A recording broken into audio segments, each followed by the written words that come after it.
Well, hello there. Thank you for joining me. We have some things to talk about today. Looks like Amsterdam and the United States. Pretty good connection going between them. I don't know what else to say. I last talked about the trafficking of children through that area. First, let's take another look at the area. I was kind of curious, and because I see all these professional people speaking out of Leiden, or is it Leiden? Leiden, Leiden. Well, it's a university city. It's been a university city since 1575. And get this, it's one of Europe's most prominent scientific centers for more than 4 centuries. So, it's the oldest university in the Netherlands. And they have also Leiden University Medical Center.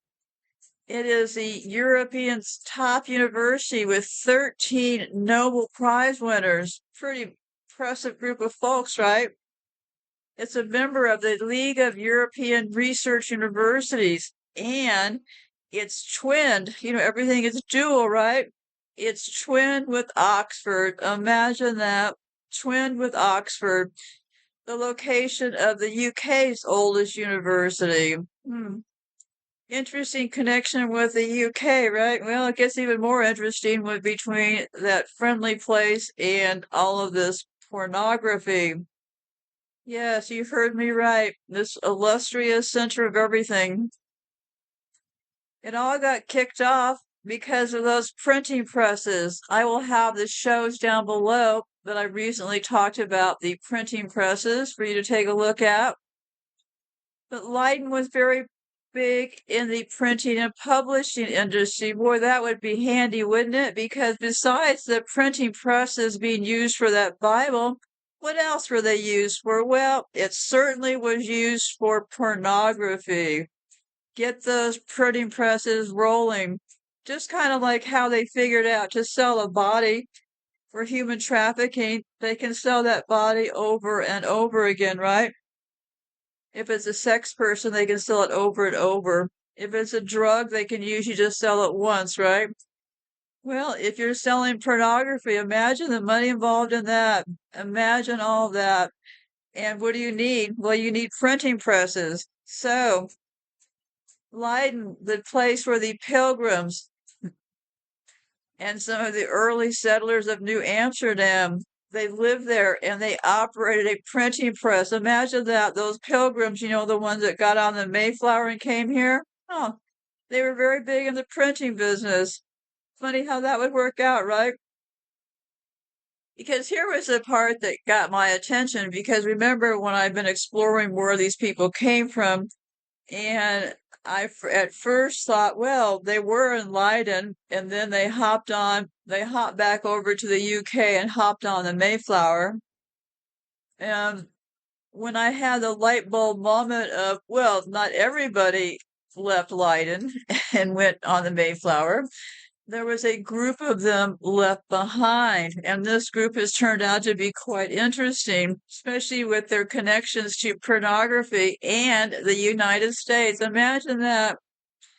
But before I get started, in the last show, I mentioned 2 people who died of lung cancer. One woman I talked about was the Susan from YouTube. Susan from YouTube, I'll get to that in a second. But the one that I didn't mention was a woman named Rosa Koire, Koire. I didn't really know much about Rosa. I just happened to run across this lung cancer deal. And you'll notice her if you look her up. She has long white hair, okay? She was all talking about this Agenda 21 through the United Nations. And basically, what she was saying was, well, it is the blueprint, the action plan to inventory and control all the land, all the water, all the minerals, all the plants, all the animals, all constructions. Well, yes, this is what's called the New World Order, right? So, anyhow, I personally did not really ever look into what she was up to or anything like that. So it appeared to me she was likely one of them, but who knows, right? Do they get rid of their own? Well, yes, of course they do. Did she start saying things they didn't like? I don't know. So, because you might ask, well, like with Susan from YouTube, they have partners, right? Well, I don't know. I mean, any good murder mystery has a plot, right? You don't know that their partners weren't like hating them for all these years, right? Well, that Susan, she was so busy running YouTube, she never had time for me and the family, and she's got millions of dollars, and I can't get access to it. Well, one way to get access to it would be to, if somebody says, hey, make sure that when this smart meter device goes in, make sure Susan's office is close to it. And there's a million ways you could work these deals, right? So let me tell you about Rosa. So she passed away May 31st, 2021, just 11 days after she was admitted to Kaiser Hospital in Santa Rosa, California, due to difficulty breathing. She tested negative for COVID-19, but there was a CAT scan that showed that she was suffering from a pulmonary embolism, and what it revealed was a metastatic lung cancer, which was a big surprise. She had recently returned from a long stay at her favorite place in Mexico, where she lived part-time for many years. Her sudden passing came as a shock to both friends and family. So yeah, already, all of a sudden, this is what makes this radiation poisoning so all over the board, right? It can get you like, for a long time, she could have been exposed to all this and then all of a sudden had some minor issues and turns out to be it metastasized. So Susan Wojcicki, the former CEO of YouTube, she also died from the same small cell lung cancer. So what's interesting is that, Susan had millions of dollars. She was running YouTube. Do you think everybody loved the woman? Of course not. Most people in general didn't love the woman. So you imagine the people within her family and her life. Did everybody love each other? Well, in order to be a good psychopath, hate is their game, right? So I can't say that were they murdered or not, but I can say that don't assume that they don't turn on their own, because they in fact do. So anyhow, let me scan down here. Okay, so I was looking around, and lo and behold, I found the most interesting piece. I found this piece.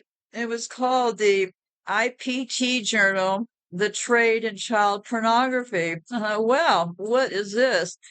And it took me a bit to sort it out. And here's what it is. These people wrote this report, obviously, and they're arguing the case that this child pornography stuff isn't like everybody's saying that it is. Because there's always people that come out of these deals. Because remember, this all got going around the 70s and the 80s, right? The 80s, we had all the McMartin cases, covered all those shows. So in the 80s, we had all that wild child satanic thing going on. Well, these people were basically saying, oh, yeah, this is what was going on, but we don't think it was true. But then it took my brain a minute to register. The argument that they laid out in the beginning was brilliant, because what they did was they gave us the complete history, which actually saved me tons and tons of time. So I think we can trace a lot of this child pornography back to around the 70s. First thing I found, they said in 1970, the publication of the sex magazine called Chick resulted in the Dutch. And so what happened was that there was somebody arrested, and that led to the new Dutch moral law of 1971, that I had to read this twice, that no longer criminally sanctioned pornography. So as of 71, because remember in the show about the trafficking that had that whole deal about making prostitution legal. So then I found this other piece that said this. On the one hand, we have the discovery in the late 1970s of the twin problems of child sex abuse and child pornography, and the continuation of the problems to the point where they have reached the level of an ongoing, ever-widening crisis. So, they said, on the other hand, we have child pornography laws, but in the same period, it was created to solve the problem of child sexual abuse. Child pornography law, too, has grown dramatically in the past 2 decades. So, excuse me. So what this person was pointing out was that they said that child pornography law has grown dramatically in the past 2 decades, but the law's expansion has not solved the problem, only presided over its escalation. So yeah, this is exactly how it works, right? So what they're pointing out is that they have these laws, and since these laws have been expanded, it hasn't solved the problem, but it has presided over its escalation. As child pornography law has expanded since the late 1970s, so has a culture of child abuse. So that around the 70s, and just as a reminder, in 1983 was when the first person called the McMartin case into question. That was Judy Johnson, and that was 1983. But then I read another piece that got my attention. It said the prosecution originally charged in March 1984 that the McMartin preschool was, in effect, a front for a massive child pornography ring. But they went on to say they did not find a single one of the millions of photos and films that they claimed were taken. Yeah, because these pictures always go missing, right? So we can start to reel this back a little bit, because remember on the 1600s was when they started the printing presses, and this will start to make sense here in a minute.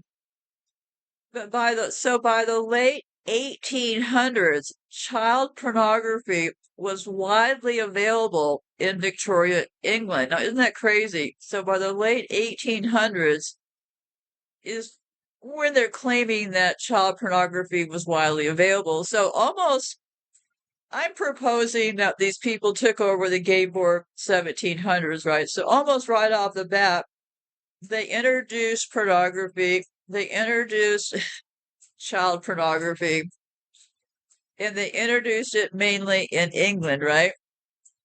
So then in 1984, there was a major police raid against child pornography that occurred in the Netherlands. During the late 1970s, there had been media reports about the illicit trade, but there were few, if any, criminal investigations on the topic. And then remember this whole thing got triggered. This will happen. Look at my shows about the stalking. This got triggered.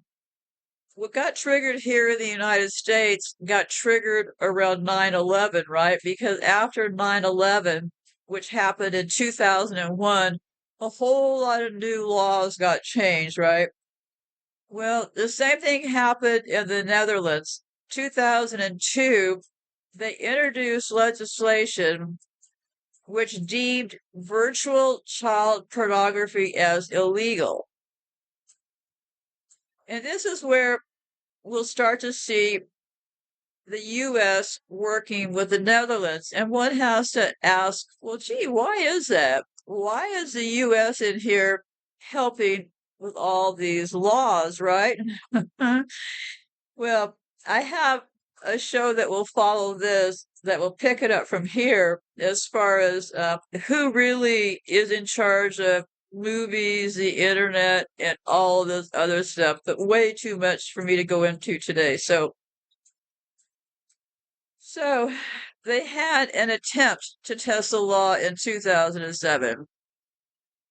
So what is interesting is this, is that I'm not going to go into all this stuff about, well, this law went here and that law went there, because as I was reading along, what struck me was this: the US and the Netherlands and their back and forth over these laws, right? So, because there's been a huge rise in child pornography, and I'm saying that, and you'll know more after you hear the next show after this one also, this is all being run out of the United States in conjunction with the Netherlands, but all of it is being done here because the movie, well, anyway, I can't go there right now. So let me just keep reading this. It'll make sense later. Because there were press reports in 2008, they described a large rise in the number of child pornography websites hosted in the Netherlands, increasing from 100 reported sites in 2006 to, get this, 700 sites in 2007. So this gives us a date that it looks like there is a pretty heavy escalation of all of this pornography going on with children. And, when you go from 100 sites in 2006 to 700 sites in 2007, something's going on in that particular time frame, right? And then in 2020, the European Commission reported that in 2019, the Netherlands hosted 71% of the child pornography detected in Europe by the Internet Watch Foundation. And that also was an increase from 47% in 2018. So we have the internet stuff, a huge, huge jump. So it was 47% in 2018. By 2019, it went up to 71%. Pretty big jump, right? In 2019, almost 9 in 10, or 89%, of known URLs containing child sex abuse materials were hosted in Europe. So that compares to 8 in 10 in 2018. So another big spike right there. So a big spike between 2018 and 2019. This is followed by North America, which only hosts 9% of all known child sex abuse. And that is a fall from 18%. So it looks to me that operations are being consolidated, right? And it looks to me, as far as the pornography and the trafficking, it is the Netherlands is your key point for Europe. Well, then that makes the United States a key point for here, right? But first we have to look at all the data. So it looks to me like they shifted, because in 2019, the number of URLs fell from 18% down to 9%. So something's moving more in that direction, right?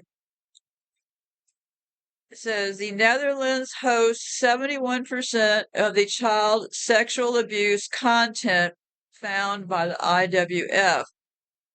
And that's an increase. Yeah, I just read that part. Okay, so the relative amount of child sexual abuse material that was detected in the Netherlands has almost doubled.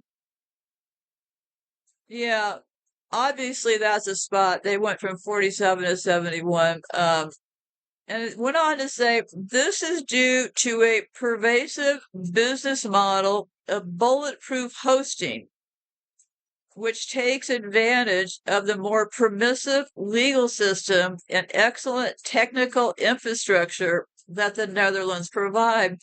Huh, just like the US, right? Sounds to me, now I'm just guessing here, like this means that it has the more permissive legal system and excellent technical infrastructure. Huh. It went on to say, yeah, they're always trying to fix the issues. This said, well, the Commission is in close contact with the Dutch authorities on this issue and appreciates the efforts the Netherlands are making to remedy the issue. Oh boy, oh boy, oh boy. Okay, now I don't think that's happening to me. Now, maybe I've got it wrong. Maybe they're just having this wild change of heart, right? But to me, according to the numbers I just read, it looks like it's being more consolidated there, not leaving there, right? Because, we got all this strange age of consent going on around the world, right? Because they say that pornography is illegal according to the UN, but well, not all the members of the UN consider pornography illegal. See where it gets kind of slippery here, right? Most countries require young people to be at least 14 before having sex, but there are exceptions. Angola and the Philippines both set the age of consent at 12, which is the lowest in the world. So, yeah, I imagine when you look at these countries with age of consent at 12, that's probably where a lot of your child pornography is being photographed and stuff, right? So then I was looking into, well, when exactly did the media first start talking about child pornography? And I found this piece. It said the first media exposes about a purported massive trade in child pornography started in the United States, England, and Scandinavia at the end of the 1970s. They reached the Netherlands for the first time in 1984. In the Netherlands, child pornography had only appeared in the media as incidental to other stories. An example is a so-called mini love affair where a complaint was lodged against parents who had permitted a pornographer access to their children and against the photographer himself. However, child pornography was not a public issue in the Netherlands, even though photographs of children were openly for sale in most pornography shops. In the classified advertising section, undisguised offers of child pornography regularly appeared. That changed in July of 1984. But see, isn't this interesting timing, right? 1984, same time the McMartin case. Okay, so that changed in July of 1984 when police raided a number of Amsterdam sex shops. The raids were, of course, featured prominently in press and television news. So this police spokesman said the situation had completely run out of hand. He said the market for child pornography was large, representing millions of guilders. He claimed the sex shop owners told him child pornography was half of their turnover. Also, contents of the confiscated material were described as shocking. On the films and videos, you can see that the children have been used against their will. The horror radiates from their faces. The media reported 8 cubic meters of child pornography was seized.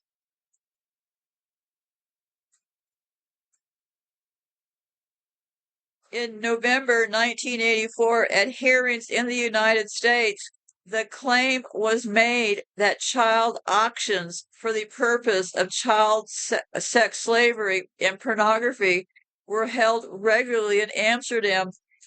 Another interesting thing, right? Hold on one second. I'm really trying not to cough into the microphone, but So interesting that why in November of 1984 was the U.S. Senate talking about child sex slavery and pornography in Amsterdam. In the same month, a group of American senators visited the Netherlands to show their dismay and put pressure on the Dutch government to act. Disbelief and indignation mixed with a suspicion that some of these stories must be true and that a serious response to the American allegations was needed to prevent an impression of laxity. A print media, one of them published a critical article expressing skepticism over the claim that 50% of the total pornography trade was child pornography. So, and then they had this one Dutch guy that said quite another story. He said, we pressed more and more the people in the shops to stop selling child pornography. We told them, we will arrest you if you continue with it because it's forbidden and we won't allow you to have it. We will be very strict in the future. And they said, well, it's only 1% of our turnover and we don't like to have problems with the police. It's not big business for us, so we will stop. Yeah, well, there's always somebody saying, well, that's not true, right? So it sounds to me like because of the kitchen getting hot around the world, because they claim that in May of 1987, when the large child pornography scandal broke out in this village, uh, dozens of children were said to have been enticed away by child pornographers dressed as clowns and then abused, filmed, and drugged before being returned to parents who, it was later reported, had never noticed anything. So yes, this whole group is called the well, they're a group that is trying to, there's a couple groups if you go look for yourself. There's a couple groups. One is kind of like trying to say, oh, this didn't happen. Uh, but I don't think that on any planet anybody would think that we're going to ever know the real figures, right? Uh, so hold on a second here. And I will certainly let me tell you what things I have down below there, because there's a lot to why I'm saying this is all connects. Oh, I have the shows that I just referenced, the Hansel and Gretel one where I talked about trafficking in the Netherlands. That's linked below because none of this will make a lot of sense to you if you haven't watched or listened to those other shows. Also, the other show that you want to pay attention to is Coben, the USA experiment. The first Coben was in the United States. And also, I have a link to when I talk about all the printing of pornography and all of that, when all that started. So, and more information about Leiden, and I have other things you might want to take a look at, things like what countries is child pornography legal in, what are ages of consent, and all that kind of stuff. So let me get back over here. So anyway, so between the U.S. and the Netherlands, they started going back and forth with also what is a child pornography and what is all this stuff, right? So the first thing that I found, there was a report called Exploitation of Child Labor, and that was submitted in 1981, which would have been around that time, right? And it was submitted to the Commission for Human Rights of the United Nations. And it said, in the United States, there are at least 264 pornographic magazines specializing in pornography concerning children. It was claimed in 1977 that all this stuff was picked up by the cops. And according to the UN, the value of trade in child pornography in 1977 was estimated at 500 million. Now, that is somebody's estimate. I think that is the point that they figured out that you're going to make more money because you can traffic these kids for so long. And sadly, these kids don't live to be that long. But if you take pictures and videos of them, it serves their sadomasochistic need, and it kills a lot of children, and it memorializes it for other sick needs. So I have some information. I'll talk a little bit about these laws now. So there was one main cause of the rise of child pornography trade around 1970.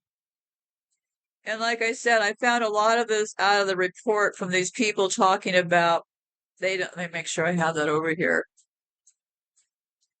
These people that are talking about, yeah, I have it over there. Anyway, these people were talking about it's not a big deal, but they also brought up some very interesting reports. So anyway, so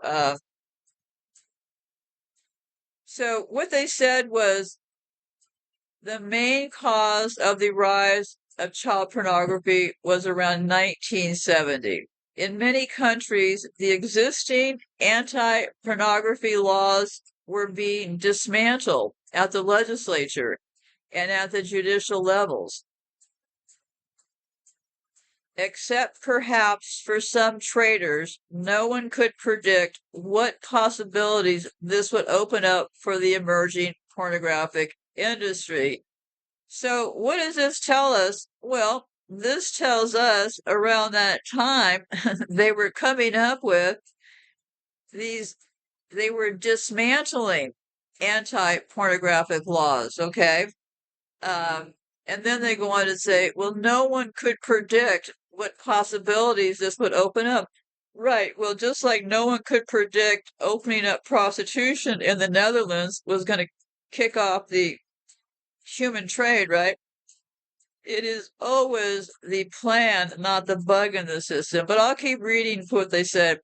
Apparently, this was a result of the fact that the law was not concerned with the protection of those who posed for the making of pornography, both adults and children. Indeed, the distinction was hardly made. In the decades before, the justification for pornography censorship was the hypothesis of a negative moral effect on the consumers. It was the moral scandal that was combated. No one seemed to have the idea that protection of models and actors was the task of justice. Indeed, pornography actors were perceived by many as fallen individuals, among whom no moral fiber was left to protect. In some places, that is still the prevailing attitude. In Belgium, for example, the model can still be prosecuted for violation of morals. Accordingly, the manufacture and trade in pornography was constructed as an offense against decency. When liberalizing the pornography law in the Dutch parliament when it was debated in 1984, arguments based on questions of morality or decency hardly played any role.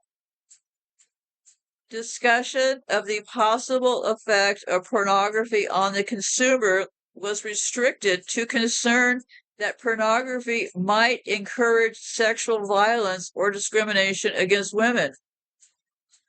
On the other hand, the fear that female models may be abused and exploited for the manufacture of pornography had become the key issue. They proposed making the trade of pornography involving abuse or exploitation of models illegal. They proposed it, right? So the distribution of child pornography can certainly be classified as a crime of abuse. In the prohibitions against distribution of child pornography, as those in the U.S. and England in 1975,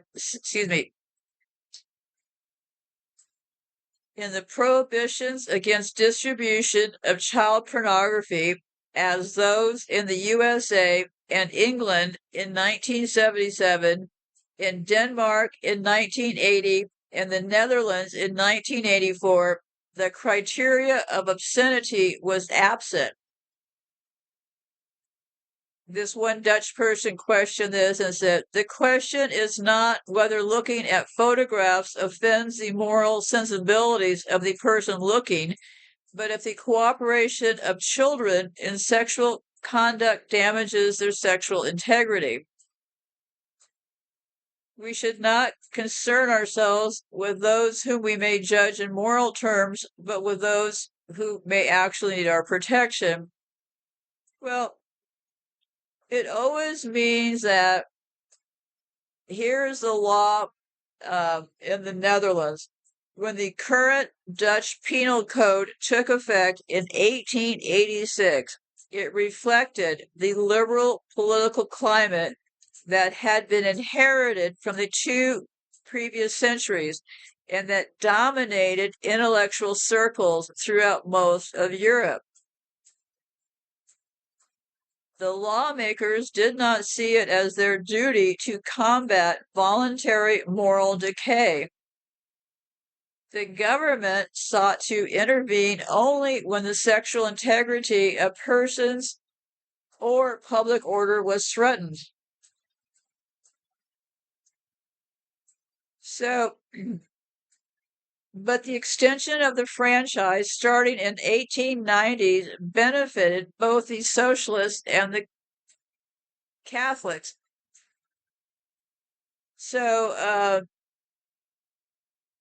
the laws always get rigged so that the people doing the actual crime are never going to get committed, right? So I'm going to be, I'm just scanning through this really quickly. Oh, where was this book? Hold on one second here.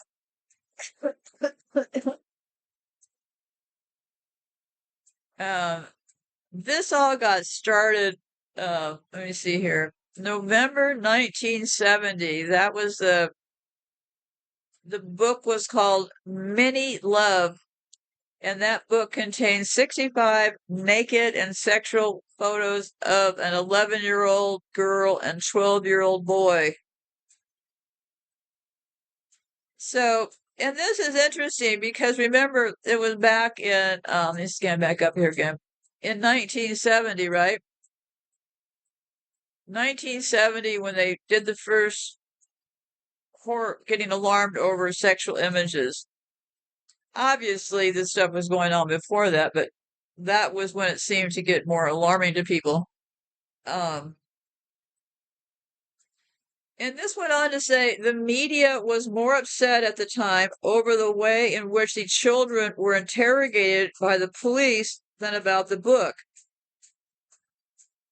The children had been removed from school without the knowledge of their parents and interrogated for a long period by two officers. So that was the book that ticked all this off. And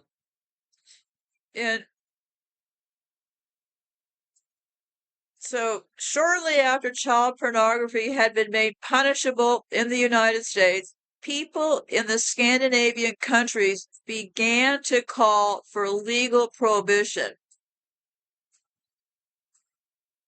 Denmark and Sweden had been pioneers in the liberalization of pornography and were also among the first to discover the negative consequences. Well, I think the point for today is this. It appears to me that all of this pornography business got started, and the crowd that was left behind over in the Netherlands took up the operation, right? So not only are they, and I'm going to say likely because I have not visited any of these places in the Netherlands, but I'm going to say likely, not only is the Netherlands the key spot for all of this trafficking of children, all of the sex trafficking of children, and it makes perfect sense to me that they would have the laws set up in the Netherlands to work with their friends in the United States to have the technology to also be running the pornography into the business, right? I don't find anything odd or unusual. Why wouldn't they have the Netherlands be also the center for the pornography? If that is the center for where the kids are being trafficked through, well, I mean, it doesn't take actually a genius to put that map together, right? So, anyways, I'll be back more with this other part of this story because there's hold on a second here. Anyway, so there's a lot more to this story because I'm just covering a portion of it today because this portion was just too wieldy to put into the show I'm actually focused on. And that show takes it directly into the hands of the United States government as the ones who have always been involved in the movie business since the beginning. So it's not like some wild allegation like, well, could they be involved in all this? Well, why wouldn't they be, right? If all of those kids are being trafficked out of that area, the idea that they'd be doing all this photography and stuff doesn't seem like a stretch to me. So be safe out there and goodbye for now.